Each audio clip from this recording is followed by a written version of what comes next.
నమస్తే. ఇవాళ ఉదయం నుంచి ఢిల్లీ పార్లమెంటు ముందట కాంగ్రెస్ నేతలు ఒక లడాయి చేస్తున్నారు. మహాత్మా గాంధీ గ్రామీణ ఉపాధి హామీ పథకం పేరు మార్చే కుట్ర చేస్తున్నారు. దేశంలో మహాత్మా గాంధీ పేరు లేకుండా చేసే ప్రయత్నము కుట్రలో భాగమే ఈ పేరు మార్పు అంటూ ఇక కాంగ్రెస్ పార్టీ పార్లమెంటు సభ్యులంతా కాంగ్రెస్ పార్టీ అగ్ర నేతలంతా కూడా లడాయి చేస్తున్నటువంటి పరిస్థితి. రైట్, మాట్లాడే ప్రయత్నం చేద్దాం. ప్రస్తుతం మనతో పాటు కాంగ్రెస్ పార్టీ సీనియర్ నాయకులు మాజీ మంత్రి మోత్కుపల్లి నరసింహ గారు తాజా రాజకీయాల గురించి కూడా డిస్కషన్ చేసే ప్రయత్నం చేద్దాం. సో ప్రధానంగా ఇవాళ టీవీలో కావచ్చు, మీడియా, సోషల్ మీడియా ఎక్కడ చూసినా కూడా పార్లమెంట్ ఎదుట మీ ఎంపీలంతా కూడా లడాయి చేస్తూ ఉన్నారు. మహాత్మా గాంధీ గ్రామీణ ఉపాధి హామీ పథకం పేరును మార్చి రామ్జీ పథకంగా పెట్టేందుకు కుట్ర చేస్తుందనేది కాంగ్రెస్ పార్టీ నాయకులు అంటున్నారు. మీరు ఏకీభవిస్తారా ఒక కాంగ్రెస్ పార్టీ నేతగా? ఇప్పుడు ముఖ్యంగా ఆడలేనోడు మధ్యలో ఓడిపోయింది అన్నట్టుగా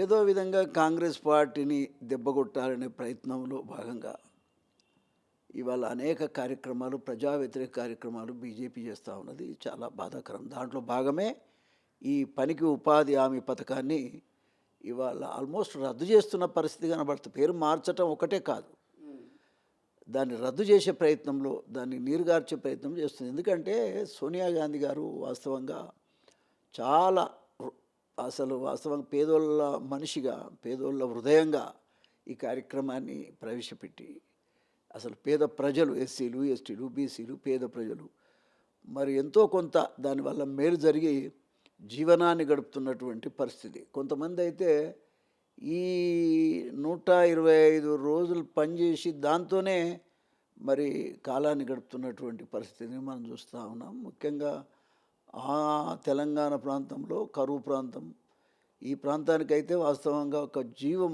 పోస్తున్నట్టుగా ఉన్నది ఆ పథకం. అటువంటి పథకాన్ని భారతదేశంలో ఉన్నటువంటి మొత్తం దళిత జాతి, పేద జాతి అంతా కూడా దానివల్ల చాలా లాభం పొందుతున్నారు.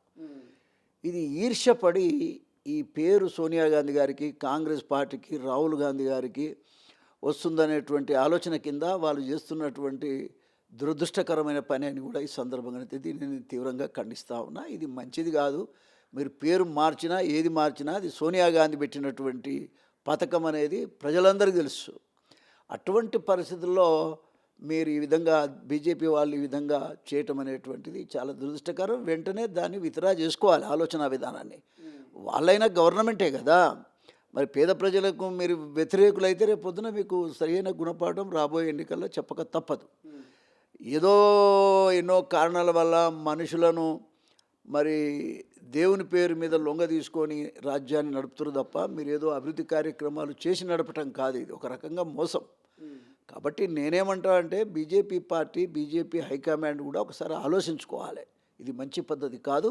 వెంటనే ఈ పేరు మార్చే విధానం కానీ, దాన్ని రద్దు చేసే ఆలోచన కానీ విరమించుకోవాలి. ఆ పథకాన్ని గ్రామీణ ప్రాంతాల్లో సరి అయిన పద్ధతిలో అమలు జరపాలి. అమలు జరిగేటట్టు చూడాల్సిన బాధ్యత కూడా కేంద్ర ప్రభుత్వం. కాంగ్రెస్ పార్టీ పీసీసీ చీఫ్ కూడా ఒక పిలుపునిచ్చినట్టు తెలుస్తూ ఉంది. ఇంతకుముందే ఈ నెల 17, 28 తారీఖున గ్రామాల్లో, జిల్లాలో, మండలాల్లో పెద్ద ఎత్తున మహాత్ముడి బొమ్మను పట్టుకొని నిరసన తెలియజేయాలంటున్నారు. ఈ నిరసనతోనైనా వెనక్కి తీసుకునే అవకాశం ఉంటుందా కేంద్ర ప్రభుత్వం?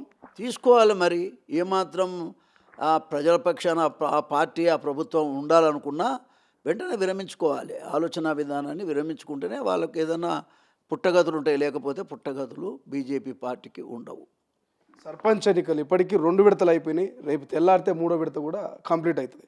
ఇప్పటికైతే కాంగ్రెస్ వేవ్ కనబడతా ఉంది. 60-70% ఈ 2 విడతలో కైవసం చేసుకుంది సర్పంచ్ సీట్లను. బట్ బీఆర్ఎస్ మాత్రం మా హవానే నడుస్తూ ఉంది. భవిష్యత్ అంతా మాదే, కేసీఆరే మళ్ళీ ముఖ్యమంత్రి అనేది కేటీఆర్ చెప్తున్నాడు. ఏం చెప్తారు మోత్కుపల్లి గారు మీరు?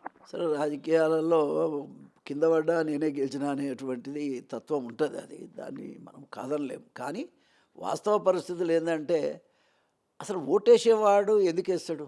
ఏదైనా అభివృద్ధి జరగాలని వేస్తాడు. అభివృద్ధి ఇప్పుడు గవర్నమెంట్ చేస్తుంది అనుకుంటాడా, ప్రతిపక్షం చేస్తుంది అనుకుంటాడా? కాబట్టి అధికారంలో కాంగ్రెస్ పార్టీ ఉన్నది కాబట్టి ఖచ్చితంగా ఓటు అనేది మరి కాంగ్రెస్ పార్టీకి వేస్తారనేది ఇంతకుముందే కూడా నేను చెప్పాను, చాలా ఇంటర్వ్యూలలో కూడా చెప్పాను. కాబట్టి తప్పకుండా మరి కాంగ్రెస్ పార్టీ అధిక సంఖ్యలో సీట్లు గెలుచుకోవడం అనేటువంటిది జరుగుతుందని కూడా ఈ సందర్భంగానే తెలియజేస్తా ఉన్నా. ఒకవేళ తప్పుదారి ఏదన్నా పార్టీ, వేరే పార్టీ, బీఆర్ఎస్ అనుకో, ఇంకే పార్టీ అయినా గెలిచినా వాళ్ళంతా కూడా రేపు బతకాలంటే కాంగ్రెస్ పార్టీ ఉండాలి.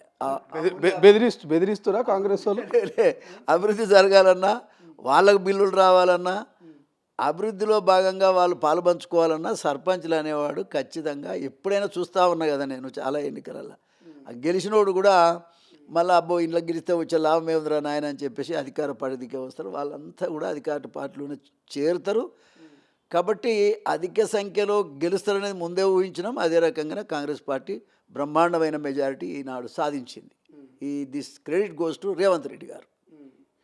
ఈ నెల 19న తెలంగాణ భవన్కు మాజీ ముఖ్యమంత్రి కేసీఆర్ రాబోతున్నాడు. పార్టీకి దిశానిర్దేశం చేస్తూనే ఏపీ తీసుకుపోతున్న జలదోపిడి మీద కూడా ఒక కార్యాచరణ ప్రకటించబోతున్నా అనేది ఒక ఇంటర్నల్ ఇన్ఫర్మేషన్. కేసీఆర్ ఈ నెల 19న తెలంగాణ భవన్కు రాబోతున్నారు. ఏపీ జలదోపిడీ చేస్తున్నారు. గతంలో మనం చూస్తాం కదా, బనకచెర్ల కానివని పేర్లు మార్చి జలదోపిడీ చేస్తూ ఉన్నది. సో దాని మీద ఒక కార్యాచరణ ప్రకటించే ఆలోచన చేస్తూ ఉండు. భవిష్యత్తులో కూడా తెలంగాణలో మళ్ళీ ఈ ఎంపీడీ జెడ్పీటీసీ ఎన్నికల్లో కూడా పాగా వేసేందుకు కేసీఆర్ కార్యాచరణ మొదలు పెట్టబోతున్నది ఒక చర్చ జరుగుతున్నది. నిజంగా కేసీఆర్ కార్యాచరణ మొదలు పెడితే ఏమైనా మారుతాయా రాజకీయాలు? ఇది ఎట్లుందంటే పులొచ్చే అని చెప్తారు చూడు, అట్లా ఉంది ఇది. రాజకీయాలలో ప్రజల ప్రేమను పొందగలిగినోడే లీడర్. ఆ పొందగలగటానికి మరి చేసే ప్రయత్నం అన్ని పార్టీలు చేయాలి. ఇప్పుడున్న పరిస్థితులలో మరి రేవంత్ రెడ్డి గారి నాయకత్వంలో బ్రహ్మాండంగా కొన్ని కార్యక్రమాలు అమలు జరుగుతూ ఉన్నాయి. దాని ద్వారా ప్రజలు కూడా ఇప్పుడు గ్రామ పంచాయతీ ఎన్నికల్లో కూడా వాళ్ళ నిర్ణయాన్ని తెలియజేస్తున్నారు కదా. కాబట్టి ఎవరు ఏమన్నా కూడా కాంగ్రెస్ పార్టీ ఇవాళ బ్రహ్మాండంగా ముందుకు సాగుతూ ఉన్నది. బీఆర్ఎస్ పార్టీ ప్రతిపక్ష పార్టీ కాబట్టి వాళ్ళ డ్యూటీ వాళ్ళు చేయాల్సి వస్తుంది. ఎవరు వచ్చినా ఎవరు రాకపోయినా ప్రజల నిర్ణయమే కదా, అంతిమ నిర్ణయం ప్రజా నిర్ణయం. కాబట్టి 3 సంవత్సరాలు టైం ఉన్నది. 3 సంవత్సరాల తర్వాత ఏం జరుగుతుందో చూద్దాం. రైట్. కల్వకుంట్ల కవిత గురించి ఏం మాట్లాడతారు? రీసెంట్గా ఒక కామెంట్ చేసింది, ఏదో ఒక రోజు సీఎం అయితా, ఉద్యమం టైంలో మీరు చేసినటువంటి తప్పులన్నీ బయట పెడతా, మీరు దోచుకున్నాయని కూడా ప్రజల ముందు ఉంచుతా, నేను శిక్షిస్తానని అంటున్నది. కవిత సీఎం అయ్యే అవకాశం ఉందంటారా? చాలా సీనియర్ నాయకులు మీరు రాజకీయాలు. ఆ అమ్మాయి నాకు బిడ్డ లాంటిది. నేను ఆ అమ్మాయి గురించి కామెంట్ చేయలేను, కానీ ఆ ధైర్యాన్ని ఒప్పుకుంటున్నాను. నేను ఐ అప్రిషియేట్ హర్.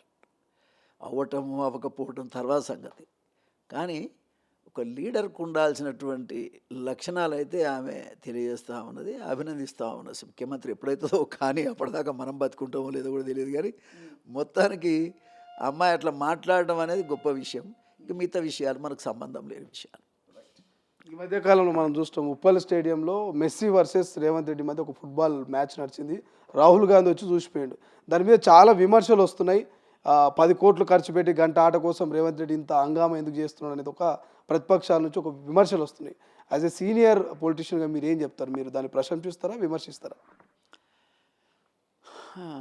సరే, ఇప్పుడు మెస్సీ ఇక్కడికి తీసుకురావటం కానీ, ఆట ఆడించటం కానీ, ఒక స్పోర్ట్స్ స్పిరిట్ పెంచడానికి ఆయన చేసినటువంటి ప్రయత్నం అనేటువంటిది నాకున్నటువంటి అభిప్రాయం.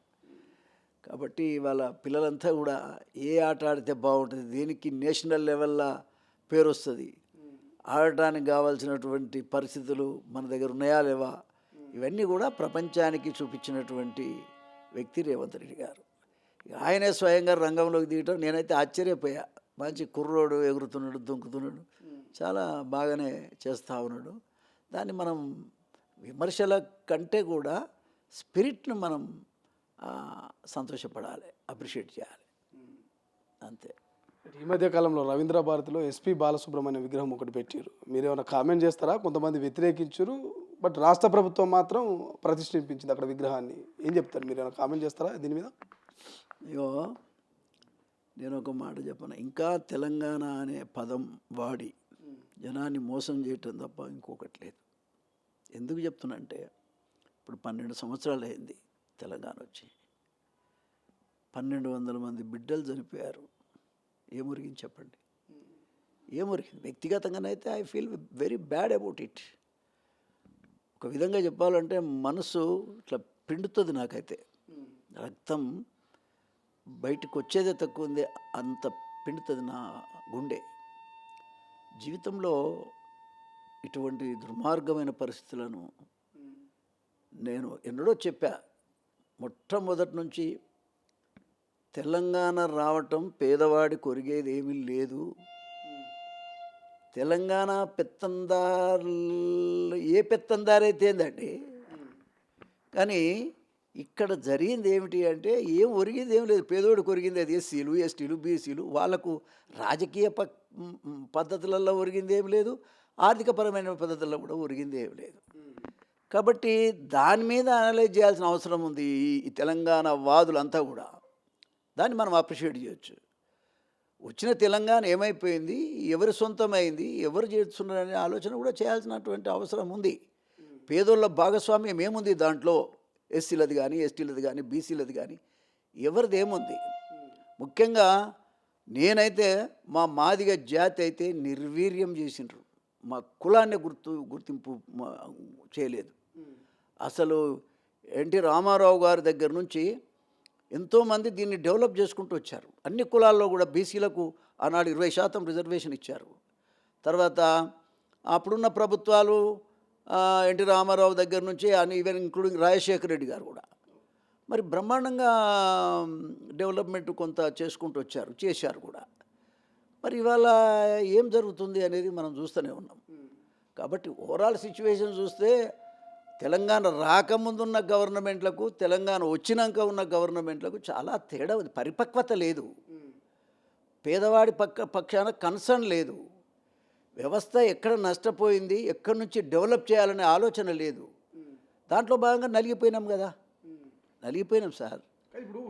ఉద్యమకారులు ఏమంటున్నారు, రాష్ట్రం ఏర్పడ్డాక కూడా ఆంధ్ర వాళ్ళ విగ్రహాలు ఏంది, తెలంగాణలో అమరులయ్యారు, ప్రాణాలు ఇచ్చినటువంటి వాళ్ళ విగ్రహాలు పెట్టవచ్చు కదా, గద్దర్ లాంటివో లేకపోతే అందశ్రీ లాంటి వాళ్ళదో, వీళ్ళ విగ్రహాలు పెట్టవచ్చు కదా, రవీంద్ర భారతిలో నగరం నడిబొడ్డులో ఆంధ్ర వాళ్ళ విగ్రహాలు ఏంది, ఎస్పి బాలసుబ్రహ్మణ్యం విగ్రహం పెట్టడం అవసరం అనేది తెలంగాణ ఉద్యమకారుల ఆవేదన. మనం ఉద్యమం ఎందుకు చేసినాం, ఎందుకు తెలంగాణ కోరుకున్నాం? తెలంగాణలో పెత్తందారుల పెత్తనం అనేది ఉండకుండా చేయడానికి చేసిన ప్రయత్నమే ఆ ఉద్యమం. ఆర్థికంగా కానీ, రాజకీయంగా కానీ మనం ఎదుగుదల లేదు, ఎదుగుదల కావాలి, తెచ్చుకుంటామంటేనే కదా ఉద్యమం జరిగింది. లేకపోతే పేదోడికి ఏం అవసరం ఉంది ఉద్యమాని కోసం? కానీ ఫైనల్గా జరిగింది ఏమిటి, ఎవరు కొరిగింది ఉద్యమం వల్ల? ఏ రాజకీయంగా ఎవరు బలపడ్డాడు? ఇన్ని కులాలు ఉన్నాయి, బీసీ కులాలు ఉన్నాయి, ఎస్సీ కులాలు ఉన్నాయి, ఎవరిని ఉద్ధరించారు? ఏ కులాన్ని బాగు చేశారు మీరు? నేను అడుగుతున్నాను. కాబట్టి లీడర్ అనేవాడు పరిపక్వత కలిగి పనిచేయాలి, పేదవాడి హృదయాన్ని ఎరిగి పనిచేయాలి. ఆ రకంగా ఏం చేసిండ్రండి? మొన్న